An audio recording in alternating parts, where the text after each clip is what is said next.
Welcome to the Andy Staples Show. It's a very special 5-star listener question edition. Dear Andy, Dear Ari, your questions from your 5-star reviews of this podcast on Apple Podcasts.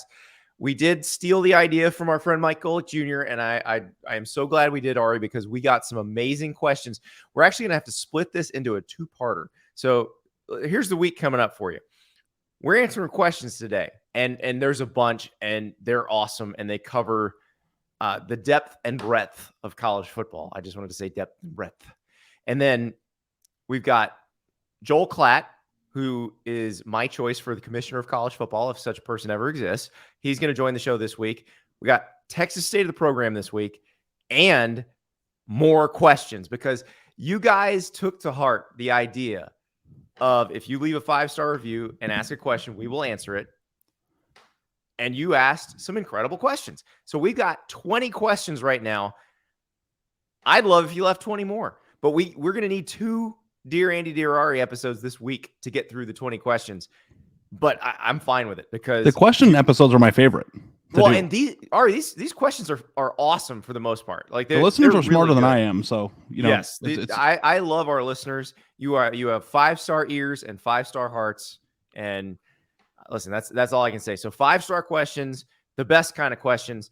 Let's just get right to it, because the first one, I sent it to Ari and he got fired up immediately. Does Ari have a competitive bone in his body? Ari said on a recent episode of 4 to 6 with A to B, rate, subscribe, and review. This, by the way, this is Dude07 asking this question. So Ari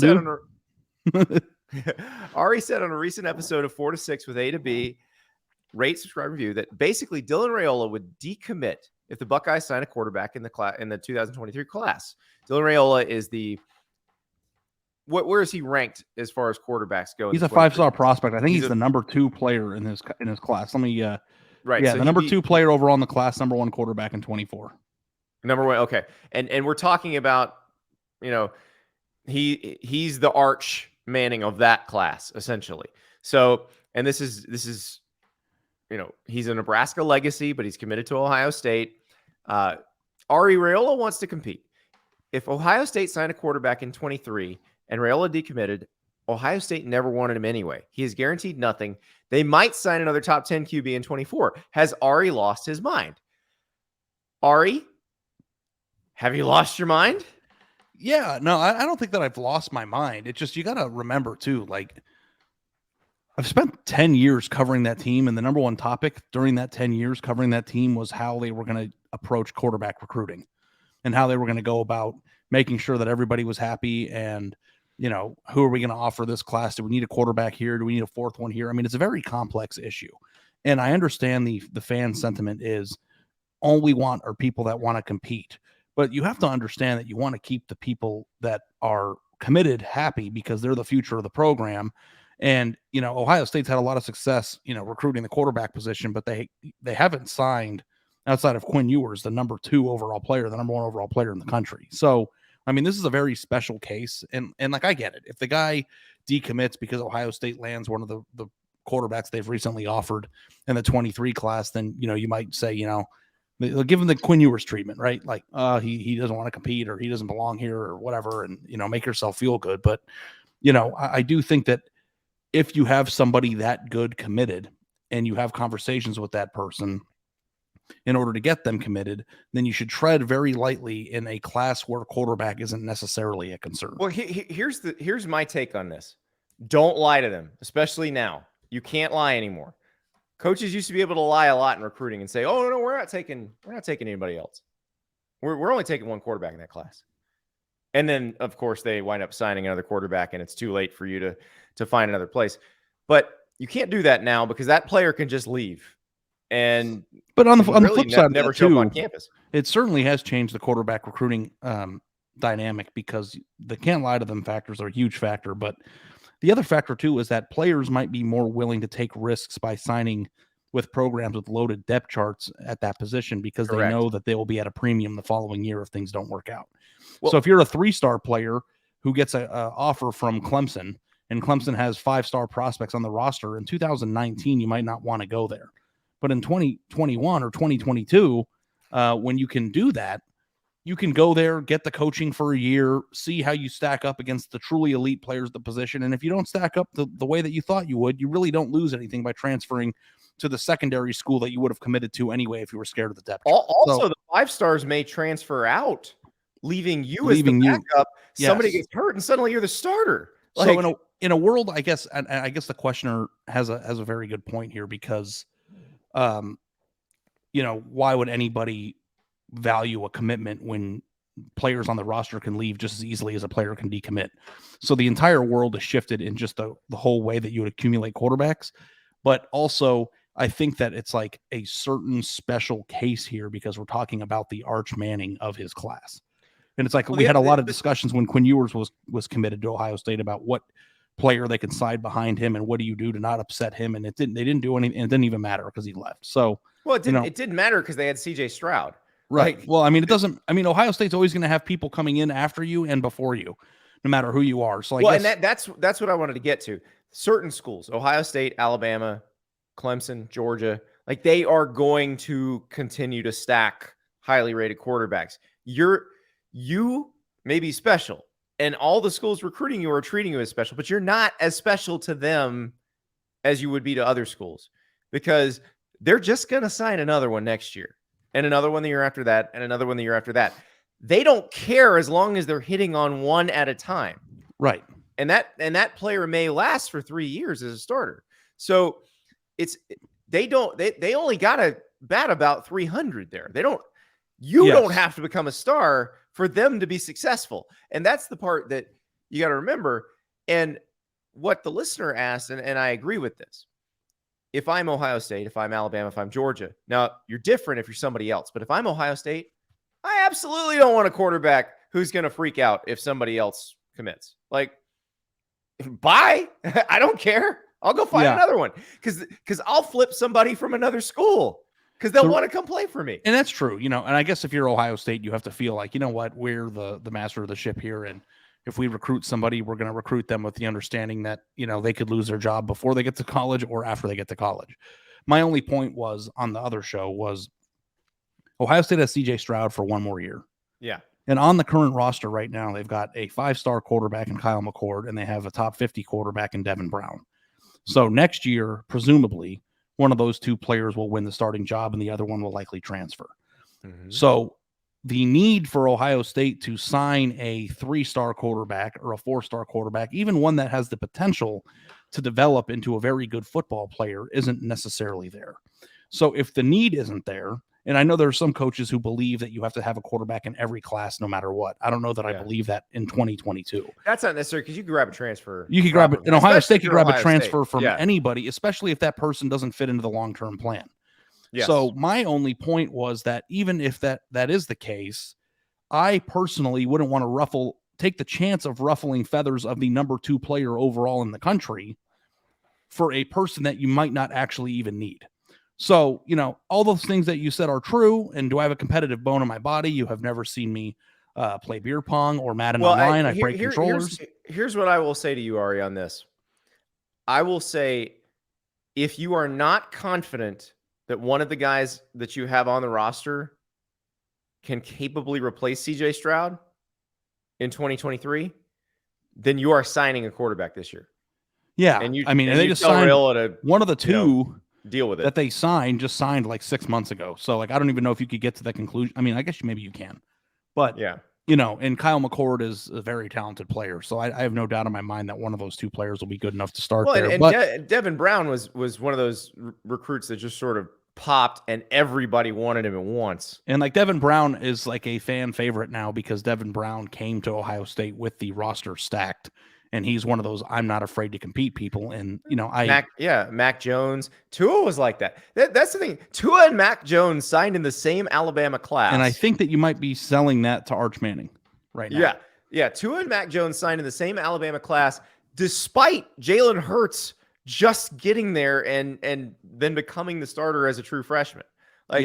That is, I'm not scared of anything. Well, let me ask you the question in a different way.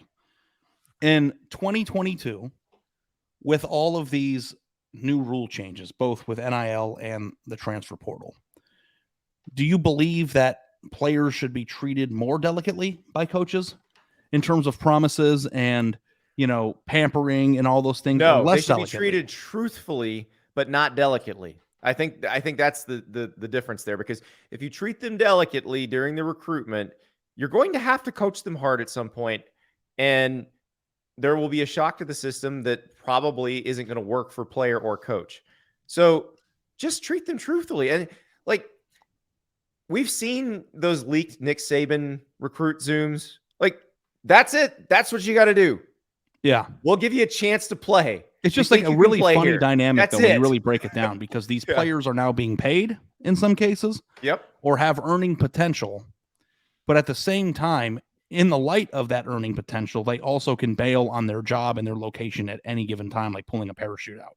So it's just like my personal opinion is that if somebody's being paid, then that person has less rope for, complaint, because like now, if you're being compensated, then you're an employee and you can be treated like any other employee. Well, they're or a not professional employees. player. We can get to that later, but no, yes, you understand what I'm trying to say. The spirit of the rule, I agree. Yes, they should not be treated with kid gloves. I'm going to ask you I don't this, think that's a good idea, because I've thought about this, and I'll go back, since this is an Ohio State question, during my time on the beat.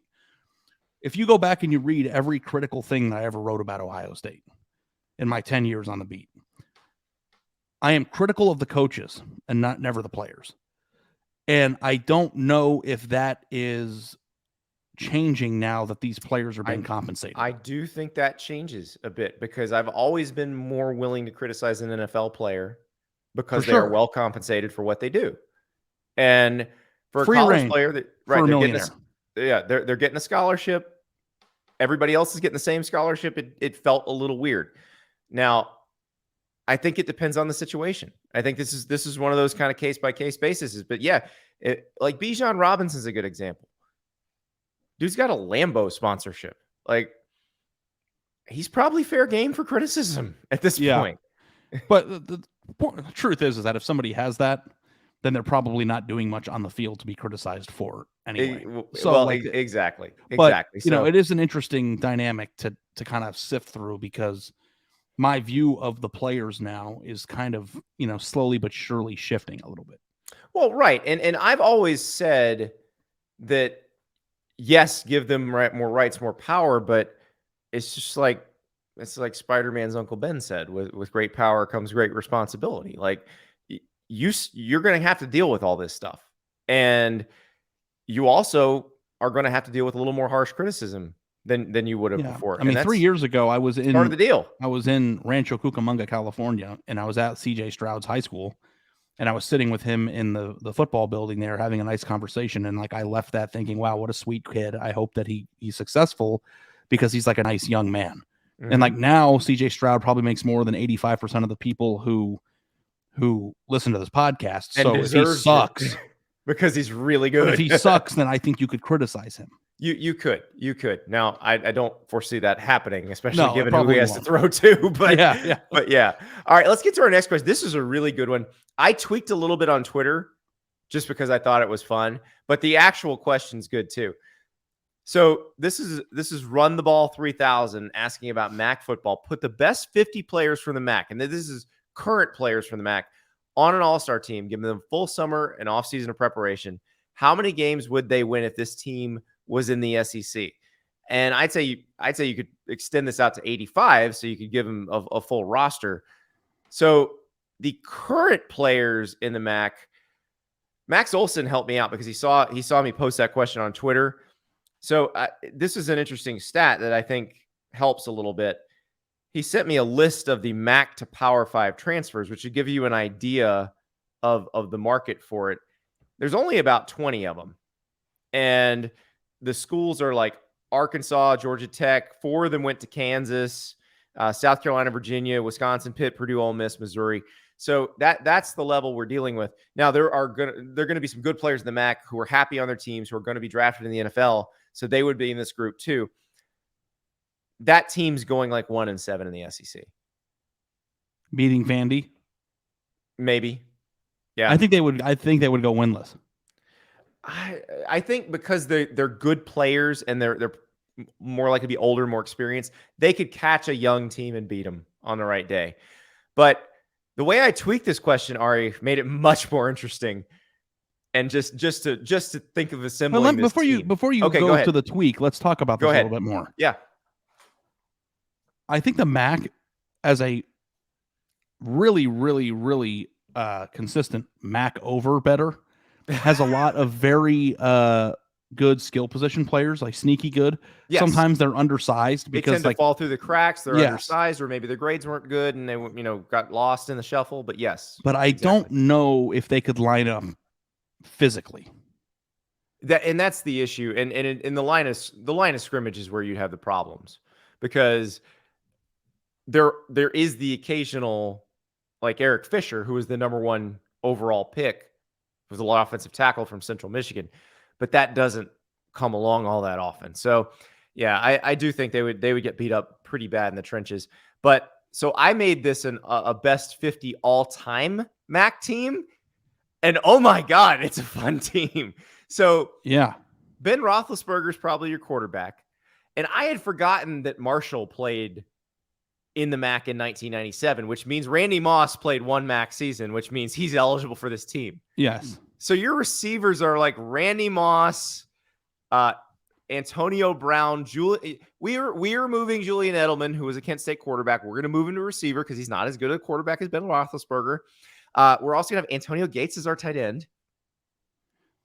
I mean, but are you viewing these players as what they turned out to be in the NFL, or are you viewing their college? Yeah, what they turned out to be. Okay, I guess. I mean, I wonder if they would have been able to win, go 500 if they were the college versions of themselves. James Harrison and Jack Lambert are 2 of your linebackers.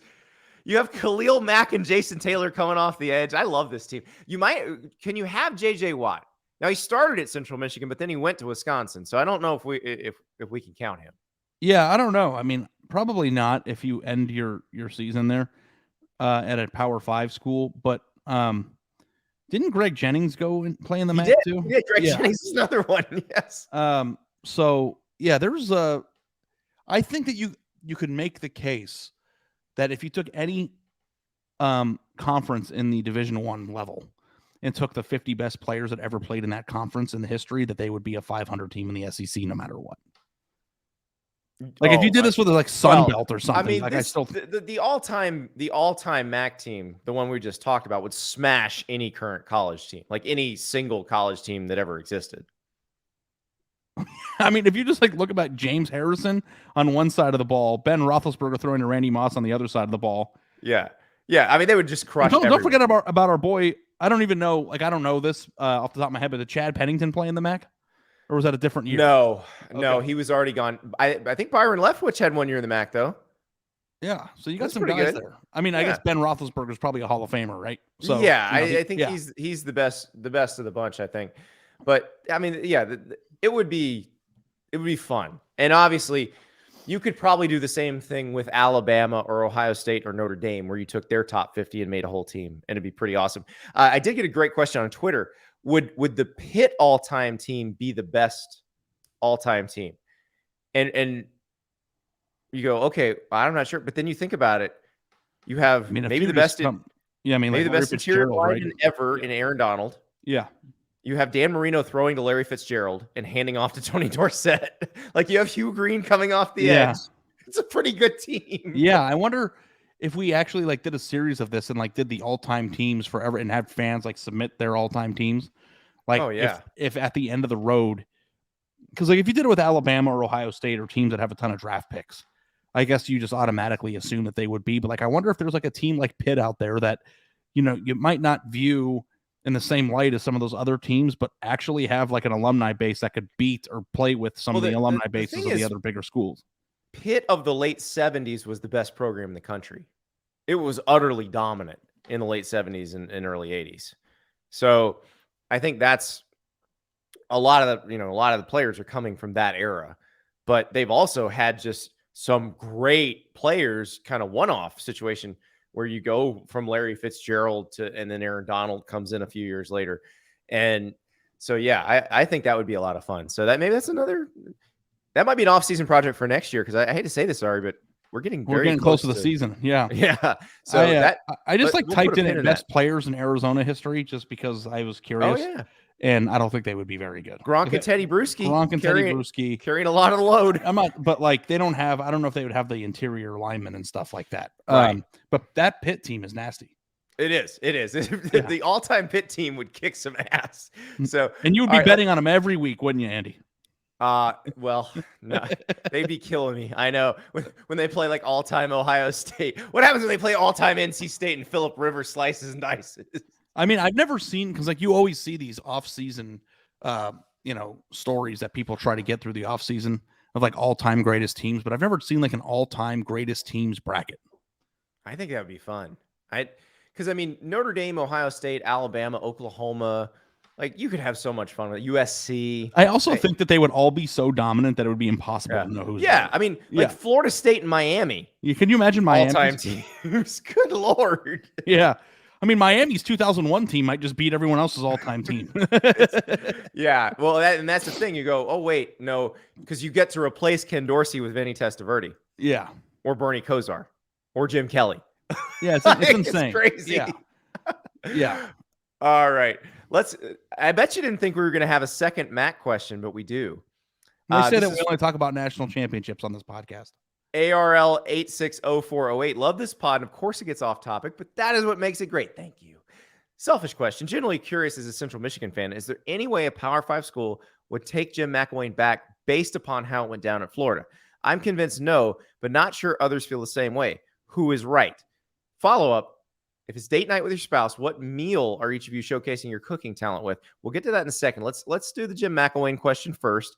So Jim McElwain, in light of the way things went at Florida with Dan Mullen and the recruiting, his recruiting looks better in hindsight, especially when you consider that he found, or his staff, Doug Nussmeier and Randy Shannon, found and developed.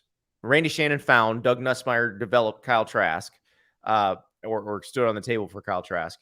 And then they had Kyle Pitts committed, and Mullen ultimately signed him. Some pretty good players that they had. Jamar Chase was actually quite interested in Florida right before that staff got fired. Brad Davis was the assistant who was recruiting him, and Davis ended up coaching at LSU. So in hindsight, that looks a little better. Now, I will say the strength program at Florida was not anywhere near what it needed to be. The staff would have to be different. He would have to have a more, Power 5 level staff. They didn't have a good strength program. Guys were going off campus to find workouts because they felt like they weren't getting what they needed. And the Florida State games, I think, told the tale of his tenure. He coached twice against Florida State. They got hammered both those games. And Jimbo Fisher had an actual talented roster that was capable of, I don't know if it was capable of competing for national titles, but it was really good. And they just couldn't compete against those teams, which should tell you they weren't capable of competing against the Alabama teams that they ended up having to play in the SEC championship game. So that's the thing. So yes, I do think Jim McElwain could get a Power 5 job because he is a good coach, is a fairly good X's and O's coach. Ari, I think if Will Grier doesn't get suspended, Jim McElwain may still be coaching in Florida. Was he on the Shark or not? No. Did you see the video Barstool did? No, I don't. I have no idea. I just think they brought the guy who says it was actually him to meet Jim McElwain. Oh, okay. I should probably watch that. Okay, because I look at that and I can't. There's no decipherable difference between those two men. They brought the guy, and when you see the guy, you're like, okay, all right, I see it now. So, okay, all right, I'll check it out. It was hysterical. But so you've got that. I do think.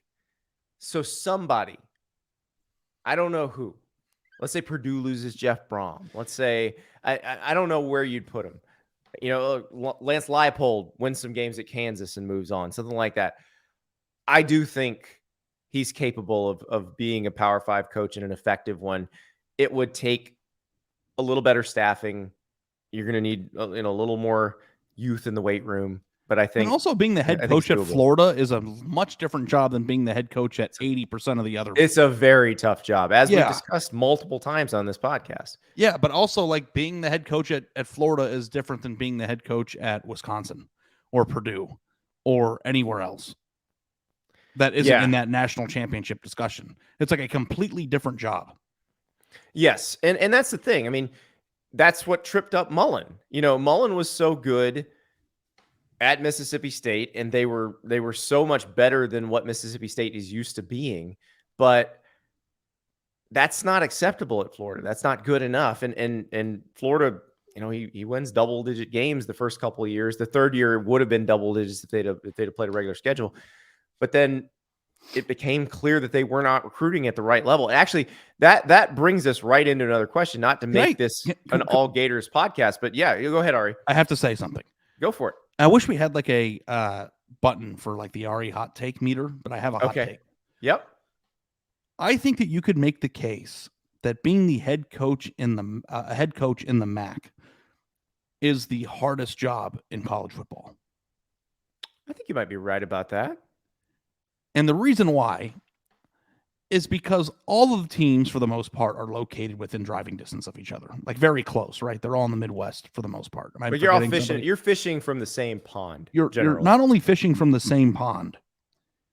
Your schools, like, are, unless you go visit and have an intimate knowledge of them, are pretty indistinguishable from one another.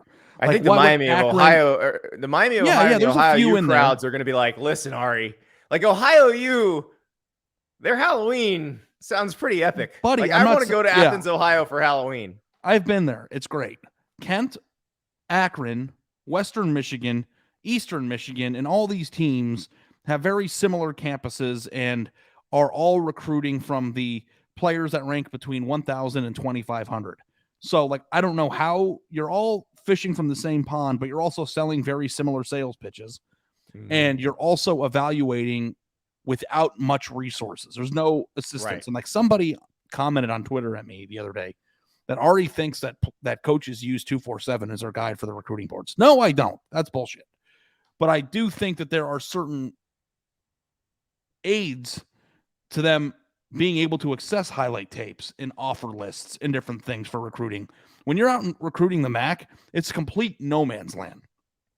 Well, you also don't have the resources that a Big Ten school, or you might have SEC, one or two people running the recruiting department. Sunbelt schools, like the guy we're going to mention this next question, had staffed up a Sunbelt school so that it could have a better recruiting department than the other Sunbelt schools, and better than what you'd find in the MAC, better than what you'd find in a lot of the Mountain West. So and you know what I say on this podcast all the time, which is having a coach that understands it and has a plan and wants to execute that plan is the biggest battle.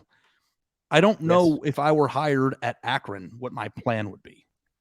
Well, Joe Moorhead better have one, and maybe he does. And he's been at smaller schools with tougher recruiting situations. I would imagine Fordham's situation is tougher than Akron's.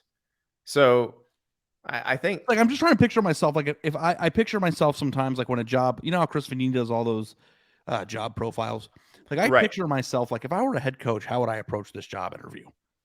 And like, I feel like with the Power 5 level, I think I could probably come up with a good, with 10 minutes to really think. You'd have a very I'd have a big think board. I'd be like that guy from sunny Philadelphia with all the things pointed everywhere. Like, here's how I would do it. If I were the head coach of Akron, I'd be like, recruit Ohio and be better at like, I don't even know what the pitch would be. So maybe it's not harder than recruiting at Alabama. Coaching in Alabama where they expect you to never lose a game ever. But I think that the challenges of coaching at a MAC school should be respected and certainly are by me. Definitely has a unique set of challenges. All right. So this one, not to belabor the Florida recruiting point, but this is a question that is right in your wheelhouse. So this is from Willie Goat 1996. If Billy Napier can average a number 11 class over the next 3 years, do you think he will have a national title contender roster being in fertile recruiting country? Ari, I think I know what you're going to say, but by all means, the floor is yours. No. Nope. Nope. Not averaging number 11. Might have nice teams. 6. I think number 6 is even pushing it. But number 6, unless it evens out a little bit at least more. once. Yeah, if you average the number 6 and just not in a current reality where 65% of the top 100 players go to 5 schools. Right. So like I think that if you're number 5, sometimes you're on the outside looking in. If you go back and look, I think Oregon signed the number 5 class 2 years ago, and I think they had like 3 or 4 top 100 players, and the top 4 teams ahead of them all had like 60 combined. So like they were in the top 5, and it's a nice distinction. But if you compare their class to the classes that Alabama signed, it's not even in the same stratosphere. So number 11, I think you're signing a Penn State class or a Michigan class. Yeah. Now, if NIL or some other factor causes the talent to be more dispersed evenly, then yes. And that's like the entire, like, if you're a person who wants parity, that's the solution to it. Right. But it's not necessarily parity. It's more parity at the top. It still screws West Virginia and Arizona State in that group. Yeah. But if you said for the next 15 years, the top 100 recruits in the country will go on average to 12 schools instead of 4. That would be a much better. The entire sport would be different. Yes. And I think that people think the expanded playoff or NIL or transfers are going to change that. And I think transfers might be able to help with the disbursement of talent as players leave. But, I also think that players leave from bad places to good places too. So yeah, that's the number one question that I get asked as a person who writes about recruiting and theory a lot. And I don't know what the answer to that question is, but number 11 as recruiting currently is situated is not good enough. They might be good, like 9-3 teams, and maybe he's a really good coach and can coach some guys up. But like, Penn State's won the Big 10 before recruiting in that realm. Michigan was recruiting in that realm, and they just beat Ohio State and won the Big 10. I'm not saying but the SEC is a much harder conference too. So, you're just going to need a huge renaissance and Florida's got a lot of guys on their board, Andy. I know you're paying attention to this. Yeah. I'm very curious how it's going to go. It's actually similar to the Michigan State conversation we had last week, where they're getting them to come look, but they got to get them to say yes. They got to get them to pick Florida over Georgia or Alabama. That's the challenge. So we will find out over the next few months how that's going. And I think that's the part you can't really tell. As far as staffing, as far as everything else, Billy Napier has done exactly what it appears Kirby Smart would have done or Nick Saban would have done. And I'd say that was the goal when he was hired. But now the players have to choose them too. And that's to be seen. Now that you just said the words Michigan State, I feel like I have to say something. Okay, go for it. I for whatever reason now, and I don't know if this is going to be a thing, I hope it's not, Michigan State picked up another commitment from a top 200 player. And like everybody's tweeting at me going, suck on that, big guy. Like, Tuck's coming. Like, right. I don't know. You're waiting for the top 100. No. I'm actually trying to extend an olive branch. Oh, okay. Because I feel like I might have been misunderstood a little bit. I don't want people to think that I think it is bad that they're trying. I think it's awesome that they're trying, and Tuck really does seem to get it. Like those photo shoots he had, the Lambos, the players that he's getting on campus, it's all adding up. The G-Wagon was a nice touch. I like if you are a Michigan State fan, I think you have a lot to be excited about. I think where I spun out a little bit was just the discussion of winning national titles. Right. So if I can admit that I came across poorly in the conversation of, well, he's trying and maybe he can be Dabo and do it. And like, I'm rooting for him because I think whenever a program invests in a team and a program the way that Michigan State has, invests in a coach, and that coach understands it and has a plan or has a grandiose idea of what how do you not root for that? Okay. Well, and that was the point I was trying to make. And I think the point Colton was trying to make is it's very similar to what Miami is doing, what Michigan State is doing. They are putting the resources behind it, and they have a person at the helm who actually understands what the roster is supposed to look like. And I know I keep harping on that, and especially in relation to the Big Ten, but it's the truth. If you've not coached one of those teams or been around one of those teams, like, you may not fully understand the level of player you actually need. and how many of them you need, how deep you have Right. to be. And there's no question that Mel Tucker knows exactly what you need to have on your roster. Exactly. And So Mario Cristobal does too. So that's why I look at both those situations where you have the schools putting the resources behind those guys. And I think, okay, then there's a chance this could work. It doesn't guarantee. It's like of course. Billy Napier. And that's the hope. That's the reason anything. they're fans. And I realize that the way that I came across in the last, because I listened back to it, because of the way that people were reacting to me on Twitter wasn't what I was hoping would happen. So that means that the communication on my side was poor, and for that I apologize. And I think that it's awesome that you have something to root for and to feel like your coach gets it. Yeah. That's my olive branch. But the one thing I want people to meet halfway though on is, can we just at least pump the brakes on national championship until he gets a commitment from at least one top 100 player? Right. Well, and that's what I keep telling you. It may not work. And that's why I they're think going to try it, but it may not work. And I think that the conversation really went off the rails because I heard national championship like 5 times. Yeah. And I started like bugging out like a robot that like somebody poured water on. That's me saying, when they pay you like that, your job is to win the national championship. Yeah. And I'm not backing off that. It's the truth. Sure. I agree. So that's just how it goes. All right. This is from David Fox. This is one of our more dedicated listeners, tweets at us all the time. Very common question I've been getting in this era. And talking about the podcast, great listen. You can usually learn something new that blows Ari's mind. For example, he recently learned that a 5-night Disney vacation for 3 might cost him $15,000. That's only if you're trying to do the concierge, take you to the front of the line service every day. Have you ever heard of the Rosewood? No. It's a hotel chain.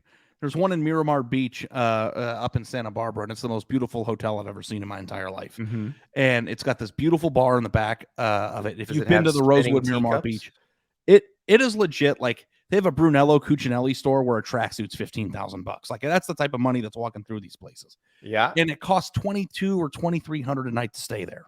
Okay. So you're telling me that I could take my family to the nicest hotel on the face of the freaking planet for less than it costs to go to Disney World? Cinderella's not going to come say hi to your daughter there.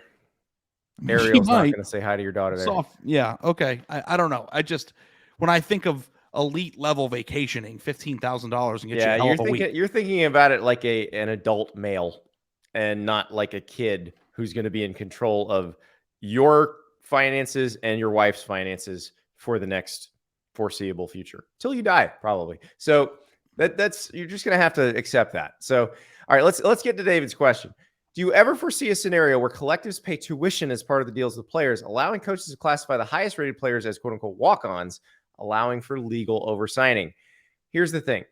I could see this happening in very rare cases where you're at your 85 and somebody wants to transfer in and they're good and they fill a need. But in terms of just stocking your roster so you have like 110 scholarship quality guys, no. You know why? Because only 11 can play at a time. And I know you're all going to say Matt Castle, but historically, you kind of have to play if you want to make it to the NFL. And also, this is a competitive marketplace. The best players are going to take the best deal. Guess what won't be the best deal? The one that makes them a walk-on. I think that this was like the number one fear from everybody with the NIL, right? It's like that you were going to get like 1963 teams that have 9,000 players on the sideline. Bear Bryant stashing players on swim scholarships. That's not going to happen now. Well, I mean, the thing about it is, if in theory it kind of makes sense, in application, I don't think it could happen. Well, but remember, NFL players sold cars in the offseason back then. Like, the amount of money at the end of the rainbow is so much bigger now. So you're not going to a place where you're going to be 7th string when you get there. Yeah, no, I think that application of this is hard to come around to. I think theory, it's like, okay, well, I could see why somebody would want to be the 86th player, or they can get more players, right. but you need to play. You need to play. I can see it happening in a very rare circumstance where a team is at 85, likes the 85 they got, and there's somebody at a position of need who would like to transfer in. That is the only time I can see this happening. Yeah, no, I'm with you. But also tuition would be a very, very small fee in comparison to what some of these NIL deals look like too. If it's a state school, yeah. Yeah. I don't know what tuition is at Harvard, but Harvard. A lot of the private schools, whether they be Ivy or not, the tuition numbers would blow your mind. Like, it's expensive. it costs more money to send my daughter to daycare for a year than it costs for my 4 years at Arizona. Exactly. Yes. In-state state school tuition for us, like, I was paying like $2,200 a semester or something. It's a very quaint notion. Yeah, I think the average cost for a semester at Florida when I was there was like $1,900. Like, it is. It's not even close. So, but we're in a different world now, and the private schools we're always a different world, and they're even more of one now. So, now I don't think you're going to see that happening that much. Now, maybe there's like an Operation Aunt Becky or whatever, Varsity Blues. It was called Operation Varsity Blues. Aunt Becky had to go to jail because of it. Now, maybe if you want to start a new scam like that. Is she still locked up? No. I think she's okay. out. Did she actually go to jail? I think she had to. Yeah. That's cool. Good Lord. Imagine loving your kid that much that you would commit a felony to get him into college. Are you loving your kid that much, or are you loving yourself that much? Like, I mean, it's probably here's my thing about that. So Lori Loughlin, Aunt Becky, I believe, did not go to college. Wound up a very successful person with a very lucrative career. So why would she think that her kid had to go to USC to have the same level of a success? USC is a really good school, right? Yes. I thought it was funny because you would think that you would pull that scam off to go to like Stanford. Well, they were. Stanford was another school, but like the fact that USC was like one of the main. It's like, okay, I can see doing it for Stanford. I don't know that I could do it for some other school that's not in that realm. But again, why? Why don't I thought parents usually? I mean, I don't know. I usually go from my own life experience when I'm talking to my kids. Like, I would think Aunt Becky would be like, "Hey, I didn't need it. Why do you need to go to a fancy private school? You can go to community college. You'll be fine." If your son, just as an example, was struggling as a standardized test taker, but you knew was smart enough to get through college. Yes. And you knew that he was going to have a hard time getting the score that he needed on a standardized test or an SAT. Right. And you knew for sure that you weren't going to get caught. Uh-huh. Would you pay any amount of money to make sure that somebody took the test for him or that he got the score that he needed so that he could get into school? Absolutely not. That's a horrible lesson to teach him. He can go to community college, get the AA, and then move on to the 4-year school. Yeah. Nothing wrong with that. Yeah, I didn't know like what. Perfectly viable path. No, listen. I have a friend here that told me, and I don't know if I get in trouble for saying this, but I'm going to say it anyway. Don't name the friend. I'm not going to. He told me, and I don't know if it's true or not, but he told me that his father paid a lot of money to have the SAT proctored. Is that the right word? Proctored? That's the person in the room. Yeah. Yes, and the proctor took it. Wow, that blows my mind. But people feel like you have to get into the right college, and maybe if you want to be an investment banker or a senator, you do. Did you take the SAT? Yeah. What'd you get? You want to know? Am I putting you on the spot? No, I'm happy to tell you. It's pretty high, isn't it? Because you just smirk like you found a piece of candy in your pocket. Well, let me put it this way: the PSAT and the SAT made sure I did not pay a penny for college. You got a high SAT score? Yeah, I had you got into Princeton, didn't you? Yeah, I had a 1,500 on the SAT. I had a perfect verbal and a 700 math. So, you want to hear mine? Sure. Guess my score. 1,100. That's perfect. That's what I got. All right. And guess what? We're doing the same damn thing. So see how much that matters? Than I am. No, I'm older than you. By the time you're my age, you'll be way more successful. When did you start working at Sports Illustrated? I was 29. Okay, discussion's over. What's the next question?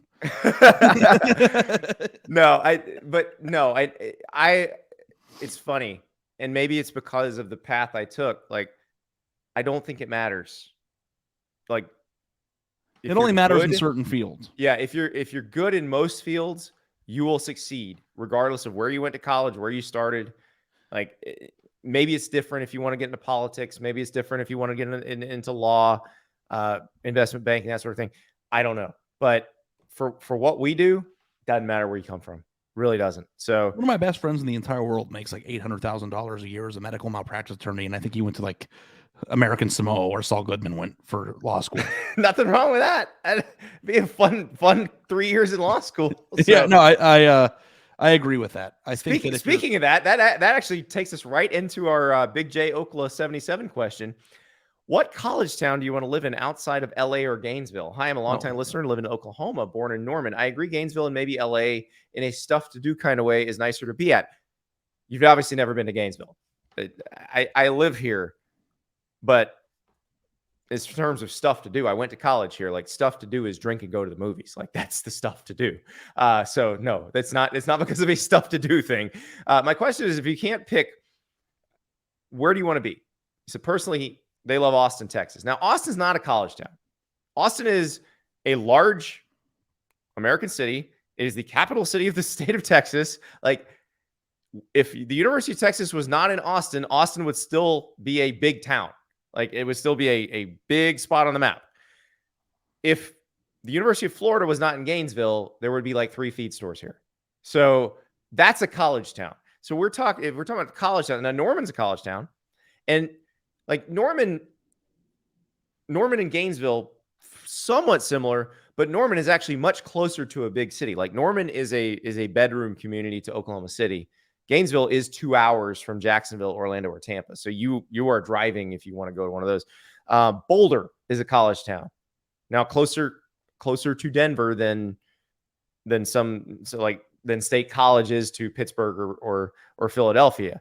But Athens is a college town, closer to Atlanta. It's funny that you said Boulder, because that was going to be my answer. Boulder's a great answer. Or Madison, Wisconsin. Does that count, or is that a state capital? I don't know. Well, Tallahassee is sort of the one that throws the whole state capital thing off, because it is still a fairly small town despite being a state capital. And Madison. What about Ann Arbor?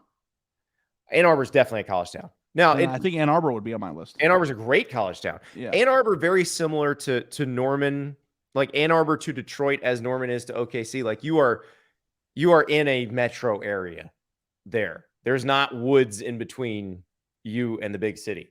So I think that's it. Like, State College is an isolated college town. You are Boulder an hour and a half is from beautiful. Harrisburg. What's that? Boulder is just beautiful. Boulder is beautiful. I think State College is beautiful. What's the most beautiful college town, just from a scenic look? The most beautiful campus I've ever been to is Virginia. Now, that's the campus itself. Charlottesville, the town is fine, but the campus itself is gorgeous. Boulder would be up there. I mean, you've got, if you want to, you could do Laramie, Wyoming. You could do Bozeman, Montana, if you want to go that direction. Tucson's beautiful. Yep. Well, away from the further away you get from Arizona, the better. I really like Eugene. I think Eugene's a cool town. So, no, Boulder's my answer. I think that's a good answer. Because you can't pick Miami. You can't pick LA. Yeah, Miami's not a college town. I think you Athens can't pick would Salt be Lake City. Nope. You pick I'm Logan, trying to think Utah. of like. I'm trying to. What'd you say? Logan, Utah. Provo is a college town. But College Station, Texas is a college town. It's right there in the name. But like Baton Rouge, if LSU wasn't in Baton Rouge, there'd still be a city there. Yeah. Well, Baton Rouge might be an answer too, but I guess it doesn't count. Yeah. Your standard, I guess. Like, so what is your answer? Athens, Georgia. Well, you just love Athens, Georgia. It's the best college town in America. It is everything you want in a college town, and close enough to a huge city. Like, that's the thing. You get the small town feel. Would you rather be close to Atlanta or closer to Denver? Well, I'm Southern, so I'd rather live in Georgia than Colorado. So yeah, that's probably it. Colorado is just like a really great state. I think it'd be more my vibe. Well, and the weather in that area is fantastic too. Everybody, people who don't go there think, oh, it just snows all the time because that's where everybody goes skiing. No, it's not like that. It's much milder, but you do have seasons. But no, and Tempe, is Tempe a college town? No, it's just a suburb of Phoenix. I mean, I'm trying to weasel my way into the Southwest, and I'm I having do a hard like time. Tempe, though. Is Las Well- Vegas a college town? Maybe. I think we could call Malibu a college town. Yeah, well, I was going to say Malibu, but then you had the distinction of actual college town. So I don't know if Malibu is. I think Malibu would be there if Pepperdine wasn't. But Yeah, okay, so then Malibu's off the list. I'm trying to think yeah. of like what coastal city I could live in that would count. Does Boca Raton count? I think you can count that. Go okay, ahead. then Boca. FAU. Okay, then that's my answer. You and I think Lane's still got a place there. Lane Kiffin, who's been Boca Raton is torturing not a Tennessee college fans town. on Twitter tonight. So I think that one will work. We'll give you Boca. No, Boca is not a college town. You've been there. I think Palm Beach, It's a Atlantic retirement community for people from New York. I'm It going to is. Palm Beach in 3 weeks. You got any I reps? know. I'm going there the week before you, so I'll let you know. Okay, I'm going to request to be in the same room as you. You can leave me a gift. I will get right on that. No, my kids are coming with me, so we're gonna have the 2 queen room. So you're not gonna want that one. No, we're not. All right. We've probably got to wrap this up. I don't know how many questions we've gotten to. I will count them when This has been a fun show. I don't want to back. stop. But we're going to make sure we get to all these questions because I said if you leave a 5-star review and ask a question, we are going to answer it on the show. So even if I just sprinkle it into other shows, we will. But we're going to do another one of these at the end of the week because, again, you do have some great questions. But I want to leave on this question from Tyson, and I've got to find the slide for our YouTube viewers. So here's a question from Tyson. SEC venues and a shameless request from Tyson, which is a very generous offer. Actually, I wouldn't even call that a shameless request. I just called it a very generous offer. Calls it the best college sportscast in the business. We appreciate that. Had a great time going to 45 college football and NFL games last year, which is pretty awesome. But this year is quality over quantity for me. What 2 SEC matchups would you recommend? And can I be you and Ari's designated driver for one of them? I will hang up and listen. Well, yes, Tyson, you could absolutely be designated Dave. Well, he's also like the number one unquestionable answer to this is the game I think we're going to. Well, yes. Okay. At this point, it has to be A&M Alabama for number 1. That's the one you can't miss. It's going to be spectacular. It's going to be just the tension. Now, I don't know how good the game's going to be because it's in Tuscaloosa. Texas A&M has not done that well in Tuscaloosa since the first time they came there as an SEC team in 2012. But, man, they gave us a lot of entertainment this offseason, and the hype around that game is going to be spectacular. So that's the one. That's one. If I had to pick another one, Ari, now, do out-of-conference games count? I think so. I think it has to be a conference game. So, well, I mean, all he wants to do is go to a good game, so I think that it can count. Penn State at Auburn would be fun. I think it has to be on an SEC campus, though. Okay, so Penn State at Auburn would be one that I would think about. I don't know that that's the one I'd pick, but I definitely think about that one because, Auburn, everything that happened kind of sours the mood a little bit. But Auburn fans are great. They go crazy. They're very loud. They tailgate great. So I think they'd be a lot of fun. The one I think is going to be kind of a blow the roof off kind of atmosphere if they can get past the Pitt Panthers in week 2 is Florida at Tennessee. And I'm not even thinking about what Florida is coming in. If Florida is undefeated coming in, that makes it even more spicy. With Florida playing Utah and Kentucky right out of the chute, I'm not imagining they're undefeated going into this game. But this is week 4. If Tennessee beats Pitt and they're undefeated and they're favored against Florida, Knoxville is going to be on fire that weekend. It's going to be a tremendous atmosphere because it's a damn shame that Georgia and Alabama don't play in the regular season again. Well, if they figure out that schedule, then they'll play at least twice every 4 years. Yeah. So I think that'll be great. But I would go with that Florida-Tennessee game just because Tennessee's been starved for this. And if they are undefeated, now they could go up to Pitt and lose, and maybe that takes a little shine off of it. But this is a rivalry, and we call it a rivalry, but it hasn't really been much of one. I mean, since 2005, Tennessee's only won once. That was in 2016. So the pressure release, if they are really better this year, like that town will be amazing Can I get a sneaky one in Knoxville's a fantastic town. Go ahead. I think that your answer was good. I have a sneaky one. Okay. If you can hold your water. Okay. The Egg Bowl in Oxford this year. Oh, the Egg Bowl is tremendous. Because Mississippi might be really freaking good this year. Yes, well, Mississippi State could be good this year. This is an old team, and that's a Thanksgiving Day tradition. Mm-hmm. I've never been to that. I would die to go to that. That would be spectacular. And I've heard Oxford's one of the most beautiful campuses in the SEC too. It is. It is a beautiful campus in the square. We could go to City Grocery, have some shrimp and grits. I mean, it'd be pretty spectacular. Go up to the bar upstairs and just chill. I do think that would be outstanding. I think the Egg Bowl. So we know about the Iron Bowl. We know about Ohio State, Michigan. But in terms of sheer, pure hatred, one school has for the other and vice versa. Egg Bowl and BYU, Utah feel like the just nastiest of these rivalries. Yeah. No, I mean, and the fact that they could be really good this year. Yes. Yep. That both of them could be good, and that either one, that they could come in very evenly matched would be a lot of fun. So I'm with you. We'll see. I mean, do we dare do a Thanksgiving Day episode from the Grove? Could we do that? I'd do that. I think that we don't need him as a DD. Tyson, just get hammered with us and we'll Uber.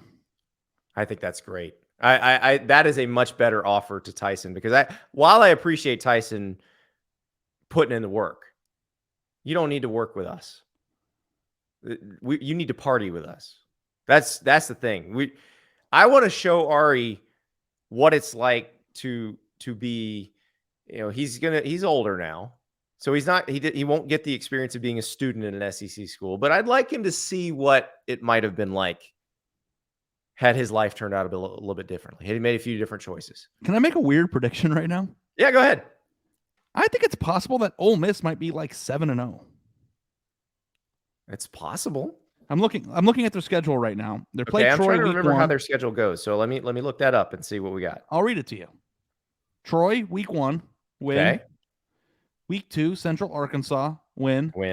Unless Scottie Pippen shows up. At Georgia Tech win. Mm-hmm. 4 Tulsa win. 5 at home at Kentucky would be a good game, but probably win. Vanderbilt, is that 6? That's 6, and then Auburn, yeah. And then Auburn is 7, and then at LSU, they could probably win that game. Auburn's not a gimme. Here's the thing. Let's not confuse Brian Harsin nearly getting tossed in a coup with Auburn being just bad.